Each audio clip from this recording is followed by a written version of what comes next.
ఎద్దనపూడి సులోచనారాణి గారి నవల ఆగమనం 13 ఆఖరి భాగం. జమున ప్రసన్నతోటి సిద్ధార్థ ఎలా దూరమయ్యాడు, తన జీవితంలో ఎదుర్కొన్న పరిస్థితుల గురించి, తను సిద్ధార్థ ఆగమనం కోసం వేచి చూస్తున్నాను అని చెప్తుంది. ప్రస్తుతం ప్రసన్న, నేనే మాధవిని సిద్ధార్థ గురించి ఎవరితోనూ చెప్పొద్దని ఒట్టు వేయించుకున్నాను. క్రమంగా లోకం సిద్ధార్థ గురించి మర్చిపోయింది.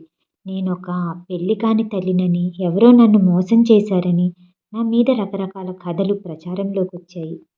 నేను కానీ ప్రసన్న కానీ ఎటువంటి తప్పు చేయలేదు. అందుకే ఈ నిబ్బరంతో నేను లోకం ముందు అంత ధీమాగా తిరుగుతున్నాను. నా ధీమా చూసి లోకం నన్ను సిగ్గులేనిదాన్ని అంటూ చీదరించుకుంది. 6 నెలల కిందట ఈ సంవత్సరం అక్టోబర్లో గాంధీ జయంతి రోజున కొంతమంది ఖైదీలని వదిలేస్తారని, అందులో సిద్ధార్థ పేరు కూడా ఉందని అన్నారు. ఈ మాట వినగానే మేము ఎంతో సంతోషించాం. కానీ ఇప్పుడు తెలిసిందట ఆ లిస్టులో సిద్ధార్థ పేరు లేదట. ఇంకొకరు ఎవరో పరపతి ఉపయోగించుకొని తమ పేరు తెచ్చుకున్నారట. మళ్ళీ వేచి చూడటం, మళ్ళీ ఈ రాకపోకలు. బహుశా వేచి చూడటంతోనే మా ఇద్దరి జీవితాలు ముగిసిపోతాయేమో. ప్రసన్న, ఇది నా జీవితం. ఊరు వెళ్ళటంలో నా రహస్యం ఇదే అని తను చెప్పటం పూర్తి చేసి ఉన్న చోటనే కూర్చుండిపోయింది. ప్రసన్న చేతులు కట్టుకొని కిటికీ రెక్కకి భుజమానించి నిలబడి ఉన్నాడు. ఆ క్షణంలో జమునని చూస్తుంటే అతనికి చెప్పలేనంత జాలి వేసింది. రెట్టింపు గౌరవం కూడా కలిగింది. జమున అందరి స్త్రీల లాంటిది కాదు. ఆమె వ్యక్తిత్వం మహోన్నత హిమగిరి శిఖరం లాంటిది. ఆమె ముందు తనెంత? అందుకే అతను జమునని విభ్రమంగా చూస్తున్నాడు.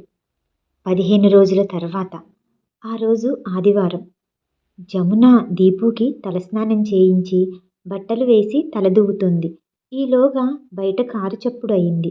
జమున తిరిగి చూసింది. ప్రసన్న కారు దిగి లోపలికి వస్తున్నాడు. ఆ రోజు పూనాలో హోటల్లో తన గతం గురించి విన్న తర్వాత అతనేం మాట్లాడలేదు. మౌనంగా ఉండిపోయాడు. ఆ మర్నాడు తను ఇంకోసారి సిద్ధార్థని చూసి ఆ సాయంత్రం హైదరాబాద్ వచ్చేసింది. ఆ రోజు నుంచి ఈ రోజు వరకు ప్రసన్న ఎందుకో గాని మళ్ళీ తన కంటికి కనిపించలేదు. ఫోన్ చేస్తే సీట్లో లేడన్నారు. ఇంకోసారి ఫోన్ చేస్తే ఊర్లో లేడన్నారు. ఎప్పుడు వస్తాడా అని అడిగితే తెలీదన్నారు. నేను ప్రసన్నని ఏమైనా బాధ పెట్టానా అంటూ జమున గాఢంగా నిట్టూర్చింది. అంధకార బంధురంగా అయోమయంగా ఉన్న తన జీవితంలో ప్రసన్న ఆగమనంతో ఒడిదుడుకులు తగ్గాయి. అసలు శాంతి సుఖం అంటే ఏమిటో ఇప్పుడిప్పుడే తెలుస్తున్నాయి. అందుకేనేమో ప్రతి స్త్రీ సమర్థుడైన పురుషుడి నీడలో జీవితం వెళ్లదీయాలని ఆశిస్తుంది. ఆ పురుషుడు తండ్రి కావచ్చు, భర్త కావచ్చు, చివరికి స్నేహితుడైనా పర్వాలేదు. మనిషి జీవితంలో ఈ డబ్బు అనేది ఎంత ముఖ్యం. మనిషి జీవితం ఒక చెట్టయితే ఇది ఒక తల్లివేరు లాంటిది. ప్రసన్న అది తనకి దొరికేలా చేశాడు. తను అతనికి ఎంతో కృతజ్ఞురాలు. నేను దీపు కమ్మటి భోజనం తింటున్నా, నిశ్చింతగా నిద్రపోయినా దానికి మూల కారణం ప్రసన్నే. జమున ప్రసన్నని ఒకసారి కలిసి తన మనసులో ఈ బాధ అంతా చెప్పాలని అనిపిస్తుంది. మనిద్దరి స్నేహం ఈ రాగాద్వేషాలకు అతీతం కాదా అని నిలదీయాలనిపిస్తుంది. ప్రసన్న ఎంత మంచివాడు, తనకి ఎంత మేలు చేశాడు. ఈ ప్రపంచంలో ప్రియమైన స్నేహితుడిని పోగొట్టుకోవటం కంటే దురదృష్టకరమైనది ఇంకేదీ లేదు. ఇంత వేదన మూగగా భరిస్తున్న జమునకి ప్రసన్న ఈరోజు ఇలా రాగానే ప్రాణం లేచి వచ్చినట్టయింది. పట్టరాని సంతోషం కలిగింది. ఒక్క క్షణం దీపు కంటే ముందు తనే పరిగెత్తికెళ్ళి అతని చేయి పట్టుకొని, ఇన్నాళ్ళెందుకు రాలేదు, నేనేం చేశాను అని అడిగేయాలనిపించింది. ప్రసన్న లోపలికి వచ్చాడు. జమున అతన్నే చూస్తుంది. అతని ముఖంలో కనిపించే హావభావాల కోసం వెతుకుతుంది. ఇతను సరిగ్గా ఉన్నాడా, నా మీద చిరాకుగా ఉన్నాడా అంటూ అడగలేని ప్రశ్నలెన్నో, చెప్పలేని జవాబులు కూడా అతనికి రెట్టింపే ఉన్నాయి. దీపు ప్రసన్న ఒడిలో కూర్చొని తను గాంధీ తాత వేసిన ఫోటోలు చూపిస్తున్నాడు. జమున కాఫీ తీసుకొచ్చి ప్రసన్నకిచ్చింది. ప్రసన్న, ఇన్నాళ్ళు ఎక్కడికి వెళ్ళిపోయావు అంది జమున. అనుకోకుండా పనిమీద వెళ్ళాను అన్నాడతను. కాస్త మాటైనా చెప్పకుండా వెళ్ళే ఆ గొప్ప పనేమిటో అంది జమున నిష్ఠూరంగా. అతను నవ్వేశాడు. ఆ నవ్వు ఎప్పట్లాగానే ఉంది. జమునకిప్పుడు హాయిగా అనిపిస్తుంది. అతను కాఫీ కప్పు కింద పెట్టి లేస్తూ, జమున, నేను ఈ సాయంత్రం ఊరు వెళ్తున్నాను. 4 రోజుల తర్వాత తిరిగొస్తాను అని జమునకి చెప్పగానే, జమున ఎక్కడికి అన్నట్టు కనుబొమ్మలు చిట్లించి చూసింది. అతను చిరునవ్వు నవ్వుతూ, నేను నీ అంత అదృష్టవంతుడిని కానులే. నా రాక కోసం 1000 కళ్ళతో చూసే వ్యక్తి ఎక్కడా లేరు అంటూ వెళ్ళబోయాడు. ప్రసన్న, నన్ను క్షమించు. ఏ విషయంలో అయినా నేను నిన్ను బాధపెట్టి ఉంటే ప్లీజ్ నన్ను క్షమించు. జమున అలా అనగానే ప్రసన్న తన వైపు ఇష్టంగా చూస్తూ, నువ్వు నన్నేం బాధ పెట్టలేదు. బాధ లాంటిది ఏదైనా కలిగితే దానికి కారణం నేనే. నేనే అంటూ లేచి చేయి ఛాతీ మీద ఆనించుకున్నాడు. నేనే జమున. ఏవేవో ఆశలు పెట్టుకున్నాను. ఏవేవో కలలు కన్నాను. ఇప్పుడు అనిపిస్తుంది ఆ దోషమంతా నీది కాదు, నాది. నువ్వెప్పుడూ ఒకలానే ఉన్నావు. నాకు ఏ ఆశలు కనిపించలేదు. నువ్వెప్పుడూ నిజాయితీగా నిష్కల్మషంగా ఉన్నావు. ఆ కల్మషం, ఆ నిజాయితీ లేకపోవటం నాలోనే ఉందన్నమాట. జమున, నువ్వు నా జీవితంలోకి వచ్చిన తరువాత నాకేమిటో ఈ బ్రతుకు 1000 సంవత్సరాలైనా బ్రతకాలనిపించింది. నిన్ను నా బ్రతుకులోకి ఆహ్వానించాలని, మనిద్దరి జీవితాలు ఒకటి చేసుకోవాలని అనుకున్నాను. చెప్తున్నానుగా, ఇది నా ఆలోచన మాత్రమే. నీకు పెళ్లి కాలేదని, ఎవరో మోసం చేశారని, నీ భర్త చిన్నప్పుడే చనిపోయాడని, ఇలా ఎందరెందరో ఏవో అంటున్నారు. దీపు అసలు నీ కొడుకు కాదని, నీ స్నేహితురాలు కొడుకని మరికొందరు తలొక రకంగా అంటూ ఉన్నారు. ఏదైనా పర్వాలేదు. నేను నిన్ను నా గుండెల్లో దాచుకోవాలనుకున్నాను. నా ఆశ నీకు స్వయంగా చెప్పటమా, లేక ఈ ఉత్తరం ద్వారా తెలియచేయటమా అనుకున్నాను. ఇంతలో ఈ విపత్తు సంభవించింది. పూనాలో నిన్ను అనుకోకుండా చూడడం, నీ నోటి నుంచి సిద్ధార్థ విషయం వినటం నాకు మతిని పోగొట్టినంత పనయింది. నిజంగా నన్ను నేను చంపుకోవాలన్నంత నిరాశ కలిగింది. కానీ జమున, చిత్రంగా నా మనసు నాతో యుద్ధం చేసింది. నీ వైపు వకల్తా పుచ్చుకొని నన్ను చివాట్లు పెట్టింది. ఇదంతా నీ తప్పు అంది. ఒక్కరోజు, ఒక్క క్షణమైనా జమున తన మాటలతో కానీ, ప్రవర్తనతో కానీ నీకు ఆశలు రేకెత్తించిందా అని అడిగింది. నా కళ్ళు తెరిపిన పడ్డాయి. నా కళ్ళ ముందు నేను కల్పించుకున్న భ్రమలు తొలగిపోయాయి. నీ గతాన్ని నేను మళ్ళీ మళ్ళీ గుర్తు చేసుకున్నాను. అది గుర్తు చేసుకున్న కొద్దీ నువ్వు మహోన్నత వ్యక్తిలా కనిపించావు. భర్త పట్ల నీ ప్రేమ, దాంపత్యం అనే దాని పట్ల నీ కర్తవ్య నిష్ఠ, నీ పోరాటం నన్ను మంత్రముగ్ధుణ్ణి చేశాయి. నేను నిన్ను క్షమార్పణ కోరాలి జమున.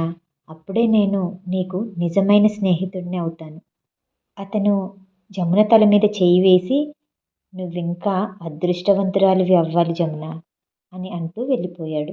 ఆ తరువాత జమున జీవితం రోజువారీ కార్యక్రమాలతో నిండిపోయి సాఫీగా జరిగిపోతుంది. షాపులో అమ్మకాలు రోజురోజుకి పెరిగిపోతున్నాయి. ఇంకో 2 నెలల్లో షాపు వార్షికోత్సవం వస్తుంది. ఉష, రుక్కమ్మ, బక్కయ్య చాలా ఘనంగా చేయాలని అనుకుంటున్నారు. ప్రసన్న కూడా ఉత్సాహం చూపిస్తున్నాడు. సమయం దొరికినప్పుడల్లా జమున, ప్రసన్నల మధ్య సిద్ధార్థని గురించిన ప్రసక్తి వస్తుంది. సిద్ధార్థ వాళ్ళ కళ్ళకెదురుగా లేకపోయినా వాళ్ళ మధ్య ఉన్నట్టే ఉంటుంది. జమున తన పేరిట వేసే డబ్బు ఇది సిద్ధార్థ కోసం, అతను తిరిగి వస్తే అతని పుస్తకాల కోసం, అతను రీసెర్చ్ చేసే సామాను కోసం అని పక్కన పెడుతుండేది. ఆ రోజున జమున అప్పుడే షాప్ నుంచి వచ్చింది. స్నానం చేసి వచ్చి తల దువ్వుకుంటుంది. దీపుని బక్కయ్య రవి వాళ్ళ క్రికెట్ మ్యాచ్ చూడ్డానికి తీసుకెళ్ళాడు. రుక్కమ్మ వంట ఇంట్లో పని చూసుకుంటుంది. ఇంతలో కాలింగ్ బెల్ మోగిన శబ్దం వినిపించింది. రుక్కమ్మ వెళ్ళి తలుపు తెరిచింది. రుక్కమ్మ ఎవరు మీరు అని అడగటం, అవతల వ్యక్తి గొంతు వినిపించకపోవటం అంతా తెలుస్తూనే ఉంది. ఎవరయ్యా నువ్వు? రుక్కమ్మ దబాయిస్తుంది. అవతల వ్యక్తి ఏమన్నాడో కానీ రుక్కమ్మ మండిపడుతూ, జమున లేదా అంటున్నావా? ఏమయ్యో, ఏ మా అమ్మగారిని ఏమన్నా బొడ్డుకోసి పేరు పెట్టావా? మంచి మర్యాద అక్కర్లేదా? వెళ్ళవయ్యా వెళ్ళు, మా అమ్మగారు ఇంట్లో లేరుపో అంటూ రుక్కమ్మ ధడాల్న తలుపు వేసి తిరిగి వస్తూ, మా ఐదారు సచ్చినోళ్ళు ఏదో వంక పెట్టుకొని పెద్ద పని ఉన్నట్టు రావటం, పగలు వీళ్ళే ఇలా చూసి రాత్రివేళ దొంగతనాలకు వస్తారు అంటూ విసుక్కుంది. అప్పుడప్పుడు ఎవరో ఒకరు చందాలకి వచ్చి ఇలా విసిగించడం అలవాటే. రుక్కమ్మ వాళ్ళని ఇలానే కసురుకుంటుంది. జమున చెప్పులేసుకొని పూలు కొబ్బరికాయలు ఉన్న బుట్ట పట్టుకొని తలుపు తీసి బయటకు వెళ్ళబోయింది. అలా వరండా దాటిందో లేదో రుక్కమ్మ కంఠం కంగుమని వినిపిస్తుంది. ఓరిని మొహం మండ, దర్జాగా కుర్చీలో కూర్చున్నావా? లేలే, కాళ్ళు విరగ్గొడతాను అంటూ రుక్కమ్మ కుర్చీలో కూర్చున్న వ్యక్తి వైపు కొట్టేంత తీవ్రంగా వెళ్ళింది. జమున రుక్కమ్మ పక్క నుండి కొంచెం వంగి చూసింది. అది సిద్ధార్థ. అప్పటికే జమున పరుగున వచ్చి రుక్కమ్మని రెక్కపట్టి అవతలికి తోసేసి ఆ వ్యక్తి దగ్గరికి వెళ్ళింది. అతన్ని పట్టుకొని, సిద్ధు, సిద్ధు, ఇదేమిటి, నువ్వెలా వచ్చావు? ఇది కళ, నిజమా? నువ్వు నిజంగానే వచ్చావా? అంటూ చిన్నపిల్లల ఆశ్చర్యంగా సంతోషం, దుఃఖం అన్నీ కలిపి గాఢంగా హత్తుకుంది. జమున, నన్ను విడుదల చేసేశారు. చెప్పకుండా వచ్చి నిన్ను ఆశ్చర్యపరచాలనుకున్నాను. నువ్వు ఎంత సంతోషిస్తావో చూడాలనిపించింది. చిక్కిపోయిన అతని ముఖంలో నవ్వు కనిపించింది. వారిద్దరూ ఆ పరిసరాలు మర్చిపోయినట్టే మాట్లాడుకుంటున్నారు. రుక్కమ్మ చోద్యం చూస్తున్నట్టు కళ్ళప్పగించి నోరు తెరిచి అలా వారిద్దరిని చూస్తూ ఉండిపోయింది. ఈలోపు బక్కయ్య, దీపు కూడా వచ్చారు. జమున దీపుని చూపిస్తూ, మన దీపు సిద్ధు అని చెప్పగానే సిద్ధార్థ ఆనందంతో ఉక్కిరిబిక్కిరయ్యాడు. చిక్కి శల్యంలా ఉన్న అతని కళ్ళల్లో సంతోషం చూస్తుంటే జమునకి కళ్ళల్లో నీళ్ళొచ్చేస్తున్నాయి. దీపు తల్లి దగ్గరికి పరిగెత్తుకు వచ్చి అక్కడ జీపురు గడ్డంతో నెరిసిన తలతో బికారిలా ఉన్న వ్యక్తిని చూశాడు. ఒక్క అడుగు వెనక్కి వేసి, ఎవరు మమ్మీ ఇతను అంటూ జమునని చుట్టేసుకున్నాడు. దీపు, డాడీ, డాడీ వచ్చాడు చూడు అంటూ జమున ఆనందంగా చూపించింది. సిద్ధార్థ అపురూపమైన వ్యక్తిని చూస్తున్నట్లుగా దీపుని చూస్తూ ఉన్నాడు. మోకాలు మీద కూలబడి దీపు కోసం చేతులు చాచాడు. కానీ దీపు అటు వెళ్ళలేదు. తల్లి చీర కుచ్చిళ్ళు గట్టిగా పట్టుకుంటూ ఆ వ్యక్తిని అసహ్యంగా చూస్తూ, ఛీ, డాడీనా ఈ ముసలాడా, ఛీ అంటూ దీపు అసహ్యించుకున్నాడు. సిద్ధార్థ ముఖం వెలవెలపోయింది. అతని చేతులు క్రిందకి జారిపోయాయి. జమున కల్పించుకొని, సిద్ధార్థ, కొత్త కదా, సరే నువ్వైతే లోపలికి రా అంటూ జమున సిద్ధార్థని లోపలికి తీసుకొచ్చింది. సిద్ధార్థ జమున వెంట లోపలికి వచ్చాడు. ఇంతలో వాకిట్లో కారు శబ్దమైంది. ప్రసన్న లోపలికి వచ్చాడు. జమున ప్రసన్న దగ్గరికి పరిగెత్తుకెళ్ళి, ప్రసన్న, ఎవరొచ్చారో చూడు అంటూ చేయి పట్టుకొని లాక్కొచ్చింది. ఎవరొచ్చారు జమున? మాధవి వదిన వచ్చిందా అంటూ అక్కడ ఉన్న గడ్డపు వ్యక్తిని చూసి ఆగిపోయాడు. చూడు, ఇదిగో సిద్ధార్థ. జమున సిద్ధార్థ వైపు తిరిగి, సిద్ధు, ఇతను ప్రసన్న. ఇతని సాయం లేకపోతే నేను ఈరోజు ఇలా ఉండేదాన్ని కానేమో అని అంటూ ప్రసన్నని పరిచయం చేసింది. Hi, glad to meet you అంటూ ప్రసన్న స్నేహపూర్వకంగా చేయి చాచాడు. సిద్ధార్థ షేక్ హ్యాండ్ ఇస్తుండగా ఫోన్ గనగనా మోగింది. 1 మినిట్ అంటూ ప్రసన్న సిద్ధార్థ చేయి వదిలి వెళ్ళి ఫోన్ తీశాడు. ఫోన్లో శారీస్ సప్లై గురించి బిజినెస్ డీల్ మాట్లాడుతున్నారు. ప్రసన్న జమునతో అదే విషయం మాట్లాడుతుండగా దీపు ప్రసన్న దగ్గరికి వచ్చి అంకుల్ అంటూ కౌగిలించుకున్నాడు. ఆ తరువాత ఉషని దారిలో దింపేసి ప్రసన్న తన ఇంటికి వెళ్ళిపోయాడు. దీపు పదే పదే, ఆ పిచ్చాడు మన ఇంట్లో నుంచి ఎప్పుడు వెళ్ళిపోతాడమ్మా అంటూ మారం చేస్తున్నాడు. సిద్ధార్థ జమున దగ్గరికి ఏవేవో ఊహించుకొని వచ్చాడు. కానీ ఇక్కడ ఇంకో రకంగా జరిగింది.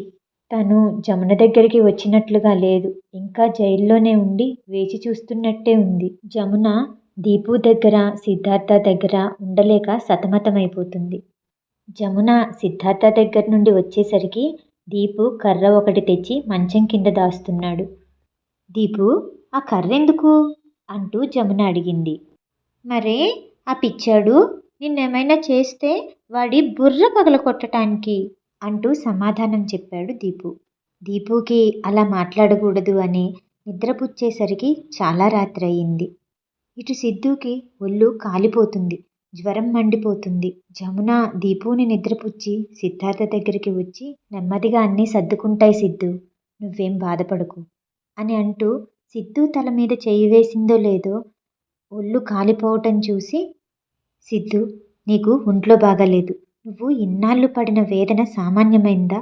నా దగ్గరికి వచ్చేసావు కదా, ఇక చూడు ఎంత బాగుంటావో అంటూ సముదాయించింది. అలా ఏనాటి నుంచో ఎదురు చూస్తున్న సిద్ధార్థ రాక ఆ విధంగా ముగిసింది. Shop anniversary దగ్గరకొచ్చింది. జమునకి ఊపిరాడటం లేదు. ఒకవైపు ఇంట్లో సిద్ధార్థ విషయాలు చూడాలి.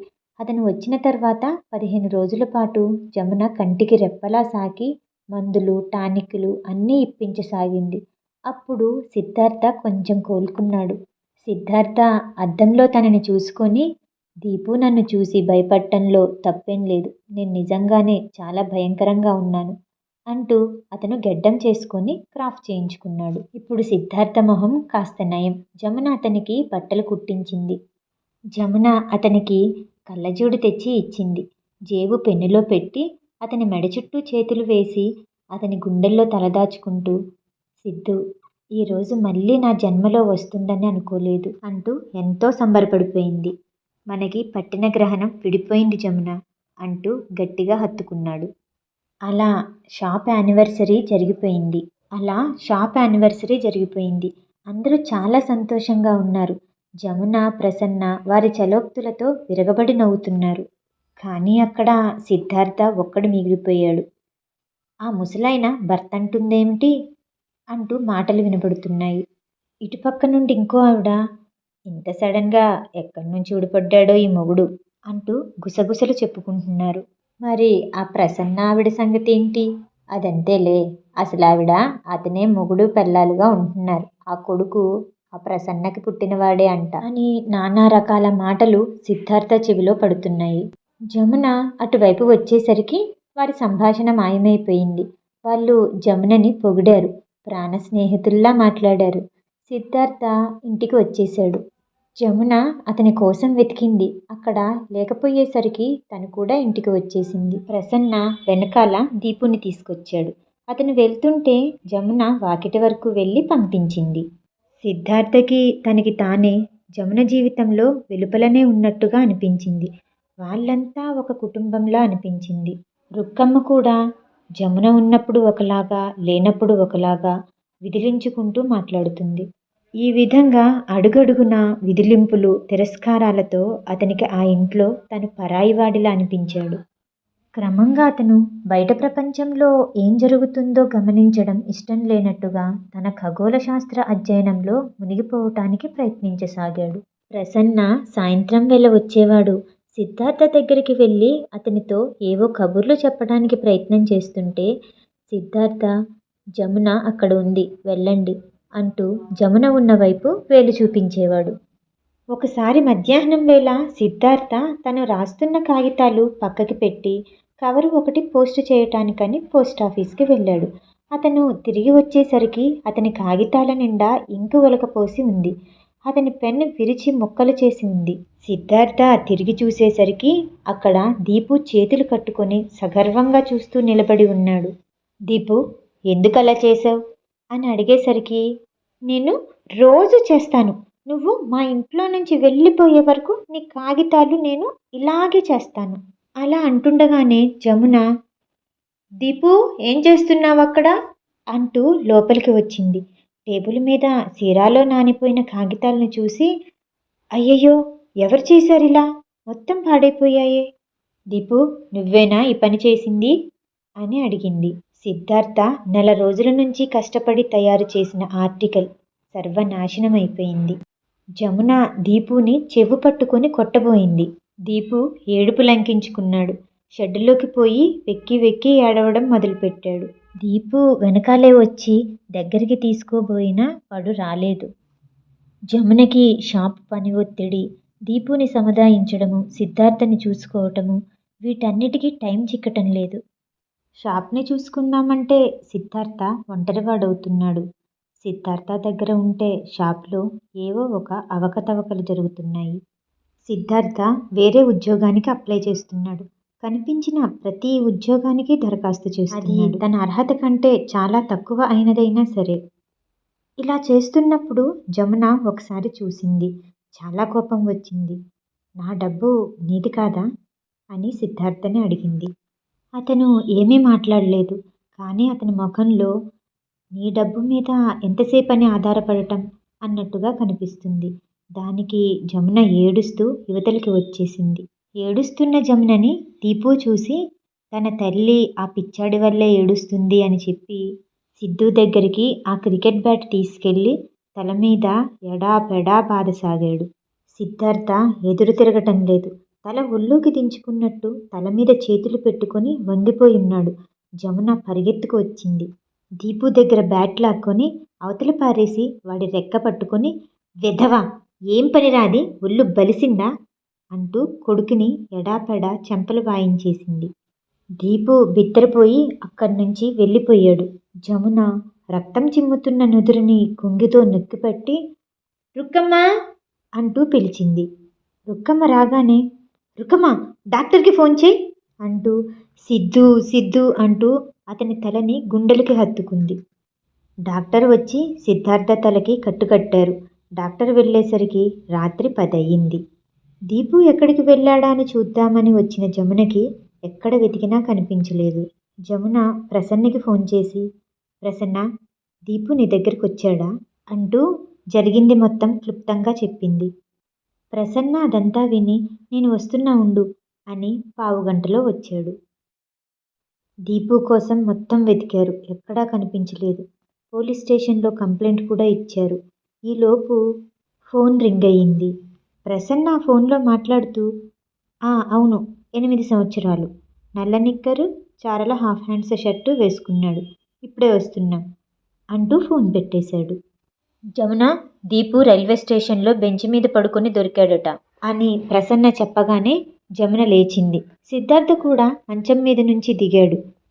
సిద్ధు, నీకు అసలే బాలేదు, నువ్వు వద్దు సిద్ధు అని జమున అనగానే ఆహా, నేను వస్తాను. దీపుని మళ్ళీ కళ్ళారా చూసే వరకు నాకు ప్రాణం నిలిచేట్లేదు అంటూ వాళ్ళతో పాటు సిద్ధార్థ కూడా బయలుదేరాడు.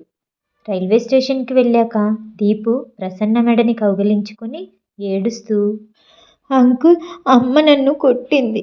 అమ్మకి ఆ పిచ్చాడంటేనే ఇష్టం, నేనంటే ఇష్టం లేదు. జమున దీపుని ఇంటికి రమ్మని ఎంత బతిమలాడినా కూడా రాలేదు. పోనీ నాతో వస్తావా దీపు అంటూ అడిగాడు ప్రసన్న. దీపు తల ఊపాడు. కారులో ఎక్కి కూర్చున్నాక ప్రసన్న జమున ఉంటే నేను అస్సలు రానని దీపు మళ్ళీ మారం చేశాడు. గత్యంతరం లేక జమున సిద్ధార్థ టాక్సీలో ఇంటికి వచ్చేశారు.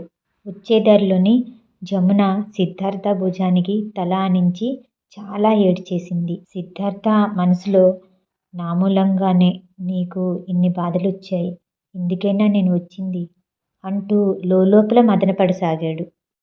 వారం రోజులైంది. ఈ వారం రోజుల నుంచి జమున ఎన్ని మాటలు చెప్పినా దీపు ఇంటికి రాలేదు. జమున ఆ రోజు ప్రసన్న ఇంటికి వెళ్ళేసరికి ప్రసన్న దీపుకి డైనింగ్ టేబుల్ దగ్గర కూర్చొని ఐస్ క్రీమ్ తినిపిస్తున్నాడు. జమున బాగా నీరసంగా ఉంది. నిద్రలేమి వల్ల కళ్ళ క్రింద నల్లటి చారలు కనిపిస్తున్నాయి. జమున అక్కడికి వచ్చి నిలబడింది. జమున కళ్ళకి ఆ క్షణంలో ప్రసన్న స్థానంలో సిద్ధార్థ కనిపిస్తున్నాడు.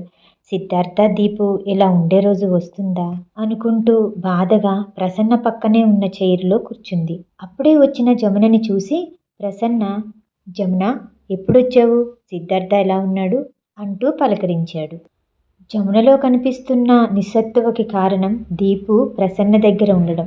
వాడి కోసం తను రోజు అతని ఇంటికి రాకపోకలు సాగిస్తుంటే అందరూ తలో రకంగా అనుకుంటున్నారు.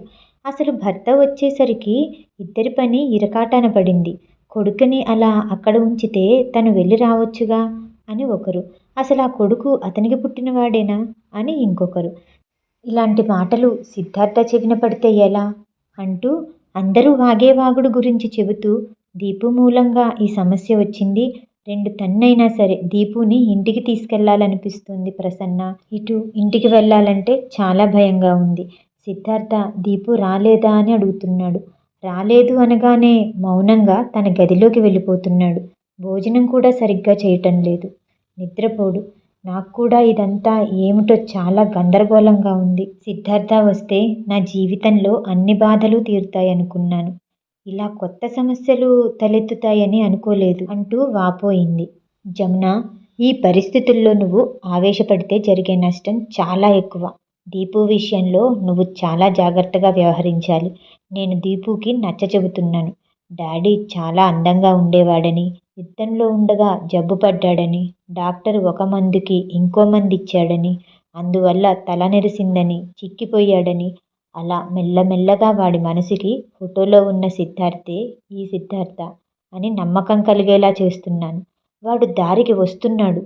నువ్వు ఇంకాస్త సహనంగా ఉండాలి అంటూ ప్రసన్న దీపుని గదిలోకి పంపి జమునతో క్రింద వరకు వచ్చి జమునని ఆటో ఎక్కించాడు. జమున ఆటో ఎక్కబోతూ ప్రసన్న వైపు తిరిగి, నీలాంటి అర్థం చేసుకునే స్నేహితుడు ఉన్నందుకు నేనెంత అదృష్టవంతురాలిని. నాకు ఎంతో సాయం చేస్తున్నావు. నువ్వే లేకపోయినట్టయితే అంటూ బాధతో దుఃఖాన్ని దిగమింగుకుంది. అలా అనకు జమున, నేను చేసిందేమీ లేదు. రేపు నాకేదైనా సమస్య వస్తే నువ్వు నన్ను వదిలేస్తావా అని ప్రసన్న ప్రశ్నించగానే, వద్దు ప్రసన్న, ఎవ్వరికీ ఎలాంటి సమస్య రాకూడదు, అందరూ సుఖంగా ఉండాలి అంటూ ఆటో ఎక్కింది. సిద్ధార్థ, నువ్వు వెళ్ళు జమున, ఒక అరగంటలో దీపుని తీసుకొస్తాను. ఆ విషయం సిద్ధార్థతో చెప్పు. ఆ మాట వినగానే జమున మనసు రెపరెపలాడసాగింది. ఆనందంతో ఇంటికి వచ్చేసింది. తన మనసులోని బాధ, బరువు అన్నీ దిగిపోతున్నట్టుగా ఉంది.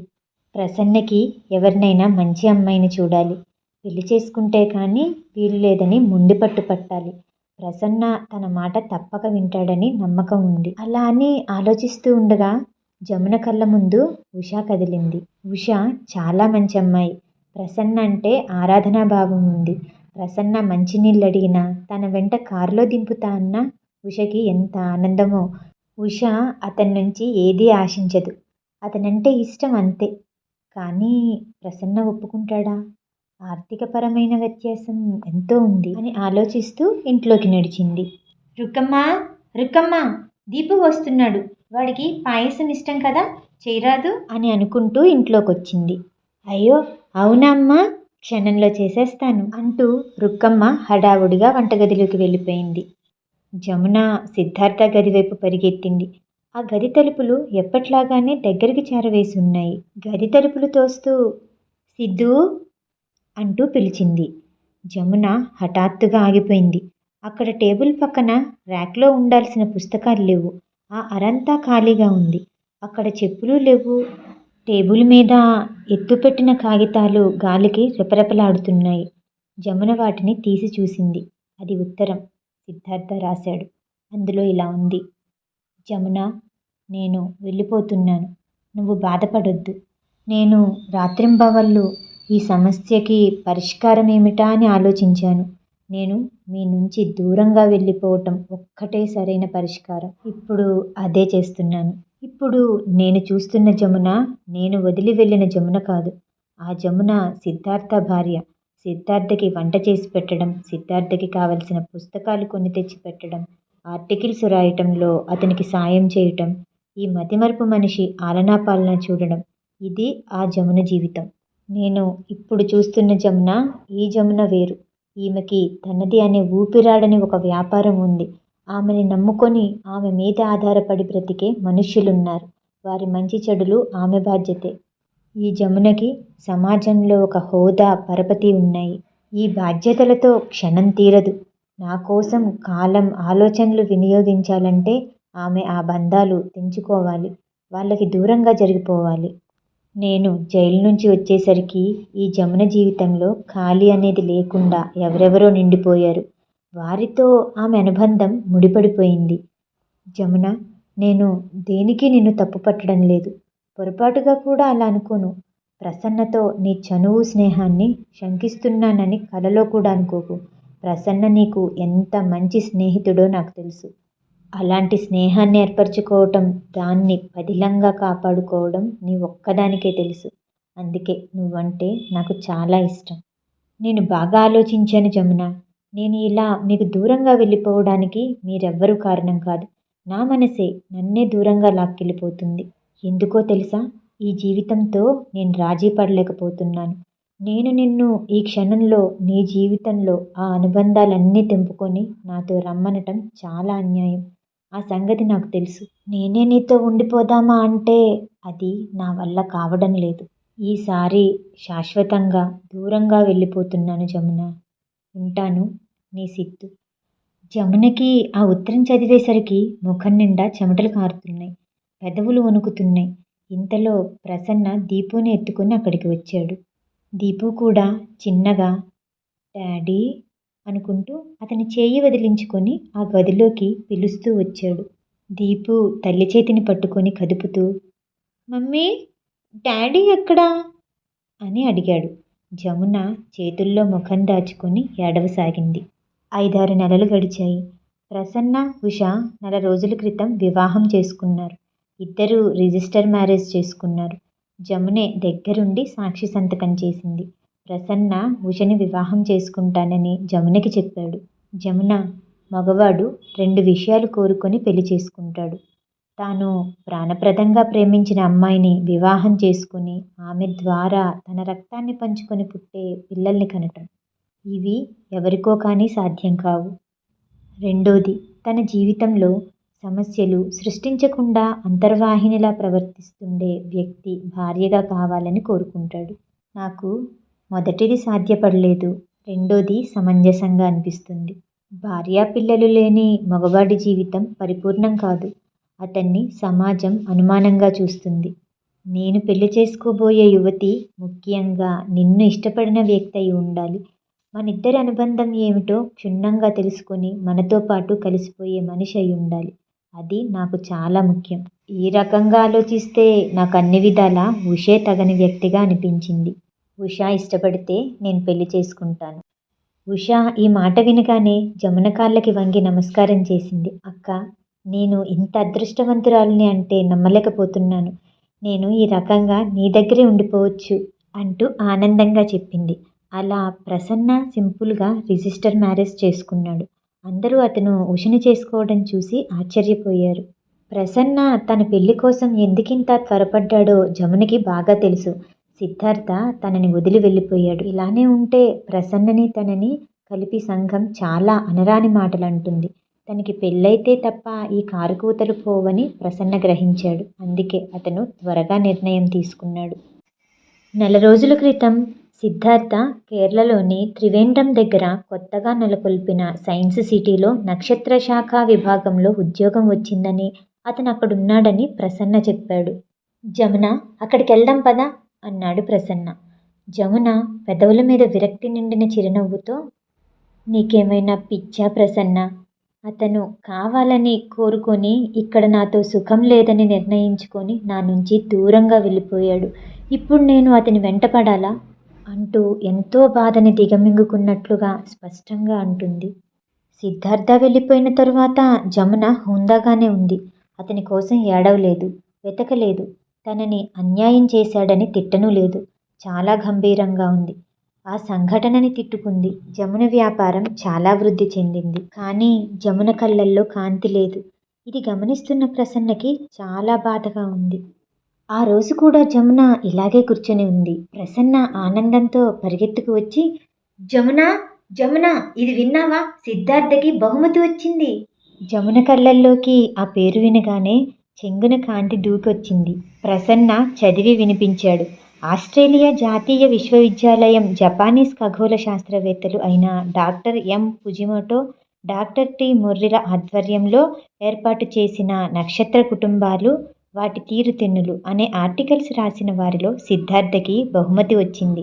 ఒక గోల్డ్ మెడల్, $20,000 బహుమతి గెలుచుకున్నాడుట అంటూ చదువుతున్న ప్రసన్న చేతిలోని పేపర్ని జమున ఏది నాకోసారివ్వు అంటూ లాక్కుంది. అందులో సిద్ధార్థ ఫోటో ఉంది. దాని కింద ఈ వార్త ఉంది. ఎంత బాగుందో కదూ! దీనికోసమేగా అతనంత కష్టపడింది. కొన్ని పుస్తకాలు దొరక్క ఎంత అవస్థపడ్డాడో. ఒక్కో పుస్తకం తీసుకెళ్ళిస్తే సిద్ధార్థ ఎంత సంతోషపడేవాడో. ఉండు ప్రసన్న, నీ నోరు తీపి చేయాలి. రుక్కమ్మా, రుక్కమ్మా, ఇంట్లో స్వీట్ ఏదైనా ఉందా? లేకపోతే పంచదారైనా పట్టుకురా అంటూ జమున గావుకేక పెట్టింది. రుక్కమ్మ పంచదార తెచ్చి అందించింది. జమున దాన్ని తీసుకొని ప్రసన్న నోటిలో పోసింది. అరెరే, ఇదేమిటి జమున?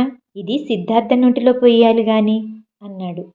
ఆ మాట వినగానే జమున అవును కదూ, అయినా అయినా నాకెందుకు సంతోషం? నేనెవరిని అతనికి? నేనేమవుతాను? నేను పిచ్చిదాన్ని కదూ, వెర్రిదాన్ని. మతిలేని దాన్ని అంటూ జమున ప్రసన్న భుజానికి తలానిచ్చి వెక్కి వెక్కి ఏడ్చేసింది. నెల రోజుల తర్వాత జమునకి పోస్టులో ఒక ఇన్షూట్ కవర్ వచ్చింది. అది సిద్ధార్థ దగ్గర నుండి వచ్చింది. దాన్ని చూడగానే జమున కళ్ళల్లో కోటి నక్షత్రాలు వెలిగాయి. సంతకం చేసి తీసుకుంటే గుండెలు సంతోషంతో గుబగుబలాడాయి. కవరు తీసి చూసింది. అందులో గోల్డ్ మెడల్ ఉంది. $20,000 చెక్కు ఉంది. దానికి ఒక ఉత్తరం పించేసి ఉంది.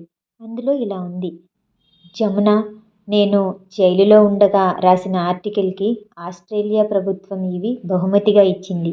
ఇవి నాకంటే నీకే చెందుతాయి. వీటి శ్రమ నీదే.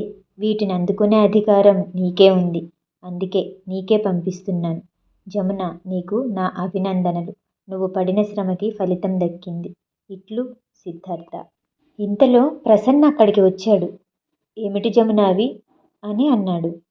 జమున వాటిని చూపిస్తూ, చూశావా సిద్ధార్థ పంపాడు. ఇవి నావట, నాకే చెందుతాయట. నా శ్రమకి ఫలితమట. నన్ను అభినందిస్తున్నాడు. అంటే అంటే నేను పడిన శ్రమకి తను విలువ కట్టి తేల్చేశాడనమాట. చేతులు దులిపేసుకున్నాడు. చూశావా చూశావా ప్రసన్న, నా చిన్నప్పుడు పగలంతా చాకిరీ చేయించుకొని ఒక పని మనిషికి సాయంత్రం అవ్వగానే ₹2 ముఖాన పడేసి పో అనేవాడు మా మావయ్య. నాకు ఆ పని మనిషికి తేడా లేదనిపిస్తుంది ప్రసన్న. ఆ మాట వినగానే ప్రసన్న చిచి అయ్యేం ఆలోచనలు అంటూ కసురుకున్నాడు. ఆ తరువాత కొన్ని రోజులకి మాధవి దగ్గర నుంచి ఉత్తరం వచ్చింది. 28వ తేదీన వాళ్ళ మ్యారేజ్ యానివర్సరీ ఉందట. ఆ మర్నాడు వాళ్ళ క్లబ్ వార్షికోత్సవం ఉందట. ఈ రెండు చాలా ఆర్భాటంగా ఘనంగా జరుపుతున్నారట. చూడముచ్చటైన వేడుకలట. అదీ కాకుండా ఢిల్లీలో సైన్స్ ఫేర్ జరుగుతుంది. అది చాలా బాగుంటుందట. దీపుని తీసుకువస్తే బాగుంటుంది. తప్పక రావాలి. నేను ఎదురు చూస్తుంటాను. ఇట్లు మాధవి. ఉషా ప్రసన్న ఎలాగో మాధవి దగ్గరికి వెళ్తున్నారు.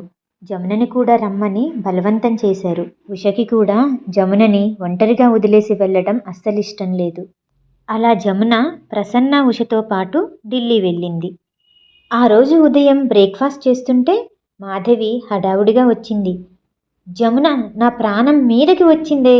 నువ్వు తప్ప ఇప్పుడు నన్ను ఆదుకునే వాళ్ళే లేరు. ఏమైంది మాధవి? సాయంత్రం మా క్లబ్ వార్షికోత్సవం ఉందా? ముఖ్య అతిథిగా పాల్గొనే మొమెంటోస్ ఇచ్చే మేయర్ గారి భార్యకి హార్ట్అటాక్ వచ్చి హాస్పిటల్లో జాయిన్ అయిందట. సాయంత్రం 6 గంటలకి ఫంక్షన్. ఇప్పుడు ఎవరు దొరుకుతారు? ఇది లేడీస్ క్లబ్ కాబట్టి మేమందరినీ ఆడవాళ్ళనే ఎన్నిక చేశాం. 2-3 తెలిసిన వాళ్ళని అడిగాం. వాళ్ళు వేరే పనుల మీద ఉన్నారు. నువ్వు మా ముఖ్య అతిథిగా వచ్చి ఆ పని కాస్త చేసి పెట్టు. ప్లీజ్ ప్లీజ్, మమ్మల్ని రక్షించిన దానివి అవుతావు. ప్లీజ్, నాకు ఇప్పుడు వేరే వాళ్ళని వెతికే ఓపిక లేదు. నా బంగారు తల్లివి కదా, కాదనుకో. ప్లీజ్ ప్లీజ్, బీపీ తెచ్చుకోకు. నువ్వే మా ముఖ్య అతిథివి, ఓకేనా? సరేనా అంటూ మాధవి బతిమలాడింది. మాధవి, నేనవన్నీ ఎలా చేస్తాను అంటూ జమున నీరసంగా కూర్చుండిపోయింది. ఏ పని చేయాలన్నా ఉత్సాహం లేదు. ఏమ్మా, నీకు అలవాటైన పనేగా. హైదరాబాద్లో ఎన్ని ఫంక్షన్స్కి వెళ్ళలేదు. నేను వస్తాను, చాలా పనుంది. సరిగ్గా 5 గంటలకి కారు పంపిస్తాను. నువ్వు ఉష రండి అని మాధవి చెప్తూనే వెళ్ళిపోయింది. ఉష, జమున, దీపు, ప్రసన్న కలిసి వెళ్ళారు. ఫంక్షన్ చాలా ఆర్భాటంగానే ఏర్పాటు చేశారు. చాలామంది వచ్చారు. జమునని మాధవి ఎదురొచ్చి తీసుకెళ్ళింది. జమున మాధవి చెవిలో ఏదో చెప్పింది. మాధవి తల ఊపింది. ప్రోగ్రాం మొదలయ్యింది. క్లబ్ తరపున ఎవరినెవరినో సన్మానిస్తున్నారు. గాయకులు, చిత్రలేఖన ప్రసిద్ధులు, చేతికళలో ప్రతిభావంతులు. మాధవి ఒక్కొక్కరి పేరు అనౌన్స్ చేసి వారి ప్రతిభని కొనియాడుతుంటే జమున వారికి పట్టు శాలువాలు కప్పి మొమెంటోలు ఇస్తుంది.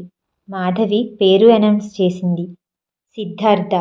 ఆ పేరు వినగానే జమునకి నాలుక పొడారిపోయింది. ముఖాన చిరుచెమటలు పోశాయి. మాధవి మైక్లో, సిద్ధార్థ చేయని తప్పుకి జైల్లో ఉండి శిక్ష పొందుతూ మా ఆర్టికల్ రాసి సైన్స్కి ఎంత ఉపయోగపడ్డాడో, దేశానికి ఎంత పేరు ప్రతిష్టలు తెచ్చాడో అనర్గళంగా ఆవేశంగా చెప్తుంటే ఆహుతులంతా ముగ్ధులైనట్టు వింటున్నారు. సిద్ధార్థ స్టేజ్ మీదకి వచ్చి నమస్కరించగానే ప్రశంసాపూర్వకంగా కరతాళ ధ్వనులు మిన్నంటాయి. మాధవి మైక్లో అనౌన్స్ చేసింది. మా ముఖ్య అతిథిగా వచ్చిన జమున గారు దేశానికి ఎంతో గౌరవం తెచ్చిన ఈ వ్యక్తిని అభినందిస్తూ తమ ప్రత్యేక బహుమతి ఇస్తున్నారు అని అనౌన్స్ చేసింది మాధవి. జమున పర్సులో నుంచి గోల్డ్ మెడల్ తీసి అతని షర్టుకి పిన్ చేసింది. డాలర్స్ చెక్కు ఉన్న కవరు అందించింది. సిద్ధార్థ ఒక్క నిమిషం నిర్ఘాంతపోయాడు. ప్రేక్షకుల చప్పట్లు మారుమోగాయి. అతను వెళ్ళి అతిథుల వరుసలో కూర్చున్నాడు. జమున యాంత్రికంగా మిగతా వారికి మెమంటోలు ఇస్తుంది. ఫంక్షన్ అలా ముగిసింది. సిద్ధార్థ హోటల్ గదిలో సోఫాలో ముడుచుకుని కూర్చున్నట్టుగా ఒక మూలకు కూర్చున్నాడు. గదిలో మాధవి అటూ ఇటూ తిరుగుతూ అతని వైపు తిరిగి ఆవేశంగా అంటుంది. నువ్వే నువ్వే జమునని చంపేశావు. నువ్వు జమునకి విషం ఇవ్వలేదు, మర్డర్ చేయలేదు. నీ ప్రవర్తనతో చంపేశావు. ఎందుకలా జమునని వదిలేసి వెళ్ళిపోయావు? ఎంత స్వార్థపరుడివి! ఎంతసేపు నీ విషయమే ఆలోచించుకున్నావు, కానీ ఒక్కనాడైనా ఒక్క నిమిషమైనా జమున గురించి ఆలోచించావా? ఎంతసేపు ఆ జైల్లో కూర్చొని నాకు ఒంటరితనంగా ఉంది అంటూ ఎలుగెత్తి గోల పెట్టావే తప్ప ఒక్కనాడైనా జమున పడుతున్న ఒంటరితనం గురించి ఆలోచించావా? నీకోసమే బ్రతికింది. ఆ జైల్లో కటకటాల మధ్య నీకు ఒక ప్రపంచం సృష్టించి ఇచ్చింది. దానికోసం తను ఎంత శ్రమ పడిందో ఏనాడైనా నువ్వు ఊహించావా? అంత ఖరీదైన పుస్తకాలు ఎలా కొనుక్కొచ్చి ఇస్తుంది ఆలోచించావా? ఆడపిల్ల, అందులో వయసులో ఉన్న ఆడపిల్ల అయిన వాళ్ళంతా నీ భర్త వెధవ పని చేసి జైలుకు వెళ్ళాడని ఈసడిస్తుంటే వాళ్ళందరికీ నా భర్త ఏ తప్పు చేయలేదన్నట్టు తిరిగి నీ గౌరవం కాపాడింది. జైలు నుండి తిరిగొచ్చావు. నువ్వనుకున్నట్టుగా లేదని బాధతో వెళ్ళిపోయావే తప్ప దీపు పసివాడు. వాడి మనసు సరిదిద్దడానికి, వాడిని మాలిమి చేసుకోవడానికి ఏమైనా ప్రయత్నం చేశావా? కనీసం అలా పెనుగులాడుతున్న జమునకి మనోధైర్యం ఇచ్చావా? జమునని ఈ లోకమే హింసించిందనుకున్నాను. ఈ లోకం కంటే నువ్వే 1000 రెట్లు ఎక్కువగా హింసించావు. జమున నిన్ను ప్రేమించినందుకు బాగా ఫలితం దక్కింది. నువ్వు జైల్లో ఉన్నావని తెలియగానే ప్రసన్న ఇక్కడికొచ్చాడు. మా అందరి ప్రాణాలు తీసి మంత్రుల దగ్గర నుంచి రికమెండేషన్స్ తెచ్చి నీ కేసు తురవదోడించి నీకు అన్యాయంగా శిక్ష పడిందని రుజువు చేయించి నీకు శిక్ష రద్దు అయినట్టు చేయించాడు. మేమంతా ఎందుకంత శ్రమపడ్డాం? నువ్వు తిరిగొస్తే జమున సంతోషంగా ఉంటుందని, మీరు హాయిగా ఉంటారనే కదా. కానీ నువ్వేం చేసావు? ఇంట్లోంచి వెళ్ళిపోయావు. మళ్ళీ ప్రసన్నే నీకు సాయం చేశాడు. ఎందుకంటే ఎక్కడో అక్కడ నువ్వు సుఖంగా ఉన్నావని తెలిస్తే కనీసం జమున బ్రతుకుతుందని. నిరాశతో నువ్వేదైనా అఘాయిత్యం చేస్తే జమునిక బ్రతకదు. అందుకే ప్రసన్న త్రివేంద్రంలోని ఆ సైన్స్ సిటీకి అప్లై చేశావని తెలియగానే కేరళలో ఉన్న ఒక తెలిసిన టీ ఎస్టేట్ యజమానిని కలిసి నువ్వు తన కజిన్వని చెప్పి ఆ ఉద్యోగం నీకు వచ్చేలా చేశాడు. మేమంతా నీకోసం ఆరాటపడుతుంటే నువ్వు మమ్మల్ని తీసేసినట్టు చేస్తున్నావు. అయినా జమున జీవితంలో మేమంతా ఉంటే నీకేం నష్టమట? ఇందులో మేమెవరం? చివరికి ప్రసన్నతో సహా నీకు సాటి కానీ పోటీ కానీ కాదు. జమున జీవితంలో నీ స్థానం, నీ విలువ వేరు. నీ తర్వాతనే మేమంతా. ఆ సంగతి మాకు తెలుసు. కానీ నీకెందుకు తెలియటం లేదో నాకు అర్థం కావట్లేదు. సిద్ధార్థ చిత్తరువులా కూర్చుండిపోయాడు. మాధవి మాటలతో అతని మనసుని ఎడాపెడా కడిగేసి వెళ్ళిపోయింది. తన మనసుకి పట్టిన మాలిన్యం ఏదో తొలగిపోయినట్టుగా ఉంది. ఏంటి, జైలు నుంచి నన్ను ప్రసన్న విడిపించాడా? త్రివేంద్రంలో తనకు వచ్చిన ఉద్యోగానికి కూడా అతనే కారణమా? ఇవన్నీ అతను ఎందుకు చేశాడు? జమున కోసం, జమున సుఖంగా ఉండటం కోసం, జమున మనశ్శాంతి కోసం. జమున స్నేహితుడిగా ప్రసన్న ఇంత ఉన్నతమైన మనసుతో ప్రవర్తిస్తే జమున భర్తగా తను ఇంకా ఎంత మహోన్నతంగా ఆలోచించాలి, ఎలా ప్రవర్తించాలి? ఛీ, తను ఇలా చేశాడేమిటి? జమునని దక్కించుకోవలసింది పోయి దూరం చేసుకున్నాను. జమునని సుఖపెడుతున్నా అనుకుంటూ నరకం పెట్టేశాను. మొదటి నుంచి అంతే నేను. ఏదీ సరిగ్గా ఆలోచించలేదు. ఆ తరువాత హాస్పిటల్లో జమున మంచం మీద పడుకొని ఉంది.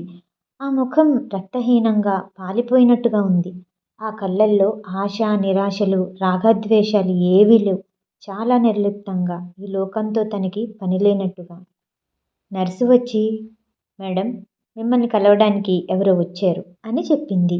మాధవి ఫ్రెండ్స్ ప్రసన్న ద్వారా తెలిసిన చాలామంది చూడ్డానికి వస్తున్నారు. నాకిప్పుడు ఎవరితోని మాట్లాడే ఓపిక లేదు అని విసుగ్గా చెప్పింది జమున. అప్పుడే తలుపు తీసుకుని ఎవరో లోపలికి వచ్చిన శబ్దమైంది. జమున కళ్ళు తెరిచి చూసింది. ఎదురుగా గుమ్మంలో సిద్ధార్థ చేతిలోని పొడుగాటి పెద్ద పూల గుత్తితో నిలబడ్డాడు. జమున ఆశ్చర్యంతో నిండిన ఆనందంతో, సిద్ధు సిద్ధు నువ్వేనా? ఇది నిజమేనా? నేను నా కళ్ళని నమ్మలేకపోతున్నాను అంటూ మంచం మీద నుంచి లేవబోయింది. సిద్ధార్థ జమున దగ్గరికెళ్ళి పట్టుకుంటూ, లేవకు జమున, నిజంగానే నేనే నిన్ను, దీపుని నాతో త్రివేంద్రం తీసుకెళ్ళడానికని వచ్చాను. జమున అతని కళ్ళల్లోకి వెర్రిదానిలా చూస్తుంది. జమున, ఈ వెర్రివాడిని ఎన్నోసార్లు అర్థం చేసుకొని భరించావు. ఈసారి కూడా భరించు జమున అంటూ అభ్యర్థనగా అడిగాడు. జమున కళ్ళల్లో నీళ్లు నిండుకున్నాయి. తలుపు తోసుకొని ప్రసన్న, దీపు, ఉష, మాధవి వచ్చారు. దీపు సిద్ధార్థని చూడగానే దగ్గరికి వచ్చి చేయి పట్టుకొని, డాడీ, నేను నిన్ను ఎప్పుడు ఏమీ అనను. నేను చెడ్డగా మాట్లాడను. నేను అలా మాట్లాడటం వల్లనే నువ్వు వెళ్ళిపోయావని ఉషక్క చెప్పింది. నువ్వు వెళ్ళిపోయావు కాబట్టే అమ్మకి ఇంత జ్వరం వచ్చిందట అని అంటూ సిద్ధార్థని కౌగిలించుకున్నాడు. సిద్ధార్థ దీపునెత్తుకొని ప్రసన్న వైపు తిరిగి చూస్తూ, ప్రసన్న, త్రివేంద్రం ప్లేన్కి టికెట్స్ బుక్ చేయిస్తావా? దీపుని, జమునని నాతో తీసుకెళ్తాను. నువ్వు, ఉష, మాధవి కూడా మాతో రాకూడదు? 4 రోజుల పాటు మా దగ్గరుండొద్దురు గాని అని అనగానే ప్రసన్న, ఉష ముఖాలు చూసుకున్నారు. జమున అందర్నీ చూస్తుంది. ఆ కళ్ళల్లోకి కాంతి మెల్లగా వస్తుంది. ఆ ముఖంలోకి కల తిరిగి వస్తుంది. జమున ఒక చెయ్యి సిద్ధార్థ చేతిని, మరో చెయ్యి దీపు చేతిని గట్టిగా పట్టుకొనున్నాయి. ప్రసన్న పెదవులు చిరునవ్వుతో విచ్చుకున్నాయి. జమున అతని కళ్ళకి మళ్ళీ ఎప్పటి జమునలా కనిపిస్తుంది. సమాప్తం.